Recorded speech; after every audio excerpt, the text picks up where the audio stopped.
thanks for coming back to my next video. In this one I've got two pieces of tape at specific lengths. The reason for that is I need to start sorting through some pine boards to get the right lengths that I need before planing these down for my entranceway of my bus. Alright, so I'm going to start with these boards here. This is pine. It's soft and nice, easy stuff to use. So let me show you where I'm going to be getting this from. Put a little bit of a light on here and up overhead. This is some more wood that my dad collected, so I'm going to start pulling these down and then see if I can find at least 18 for each side, and then like my brother suggested, cut just a few extra to be on the safe side, and this is what I will be using to create the entrance in the bus, or to make it look nicer.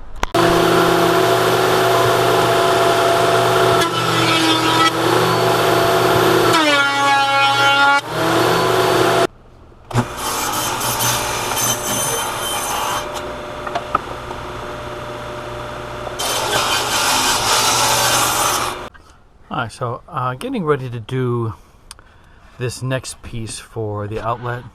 A couple things I had to do. I kind of goofed by putting the outlet in too far back and ahead of time. So first thing, all power is disconnected from the bus, circuit breakers off, and I've physically disconnected the shore power connection. So there is no power going to this, just to be on the safe side. So what I've done is I used screws instead of nails to hold this in place, which was lucky for me because I was able to undo this, and I have enough play that I can pull this out because it was sitting too far back. I'll need to take these off as well, but the piece I'm fitting into is this right here, and once I pull this out, everything will fit properly. Otherwise I wasn't going to be able to put my cover on the top or plug things in properly. Alright, so what I'm going to do to make sure that this properly lines up with the edge of all this wood is I have this leftover piece. I've set this in back. I've attached the faceplate and positioned this where it needs to be screwed into the ripped 2x4 behind. Now once that's in place, everything should be nice and flush on both sides when I put this wood up. Alright, so I took the front faceplate off.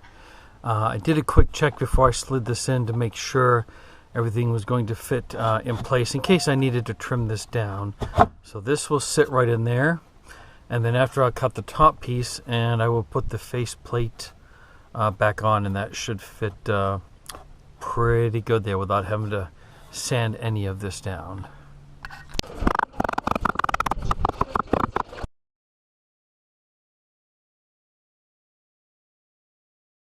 Alright, so let's do a little update before I put the final piece in.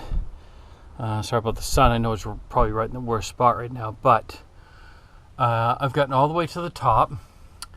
Now this piece I had to custom fit.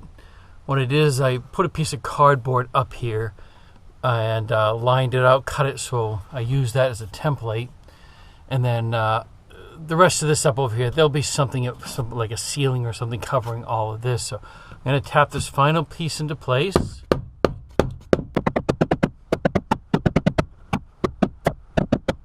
All I have to do now, put a few screws in. Now the finished work will be doing trim on this side and up top. And then when I get ready to paint, not paint, but stain this, I'll just have to remove this outlet cover and this unit right here. And the only thing I had to fix is I had to bring the outlet further out so the outlet cover would sit flush. Alright, now any carpenter who would watch my videos would probably cringe, but this is another area I need to fix, and let me show you why. I'm going to take this piece out. What I had not planned out ahead of time was my framing for the wall for this front section. So I have this here, but the problem is this insulation, which is fine, sits back in. The first piece would sit flat, and then every other piece would be angled up along in here. And, you know, of course that wouldn't look good at all going all the way up, and it's not going to screw in right. So I trimmed out this, I ripped out this piece of 1/2 inch. I ripped it to a 1/2 inch, and it's going to sit right in here. And what that will do is, going up the whole length, that will keep this side from going in too far and make this wall nice and even. Now, the other thing I'm going to need to do differently is, since I didn't have anything to attach to going directly back into this, I am going to use one pocket hole screw in the center on this side with a little bit of glue to hold this in place. Now, the glue might not normally be necessary, but since I'm only going to use one screw here, because I already have 2 screws in this and I don't want to interfere with those, and the bus is pretty mobile, I want to make sure that this is not going to go anywhere. So before I forget this time, I'm going to do a little before and after of the very front section. So I'm working on putting these boards up here, but let's see how well you can see with lighting. So this is what I'm working with now. I've got the black vapor barrier. There's my main doorway, and we go up around on the other side. That should be interesting, trying to work from behind that, but I think the seat will come forward quite a ways. Alright, I got a little bit of cramped space to work on here for video purposes of the cab. But I've got 1, 2, I got the 3rd wall done, so let me see if I can get you a little bit better view, and then I have 1 more wall to do after this. Alright, let's see if we can get into the cab here.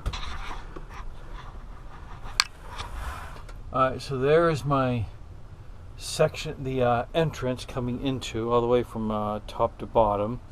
So what I will have to do next is going to be on this side, and I think this chair will come forward enough that I can get down in behind there for the screws over here, and we'll find out one way or another. So a little bit more to go, and the entrance will be closer to being done.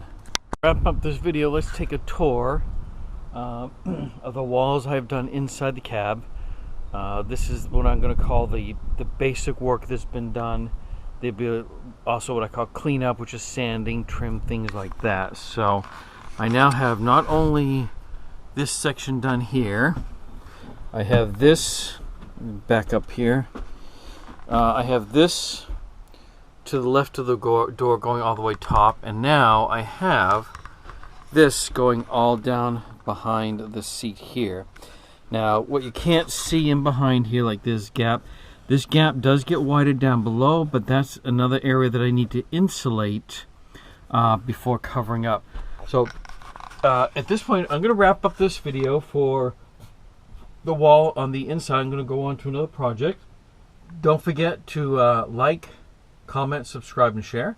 Be sure to check the description below this video for links that I may not have mentioned.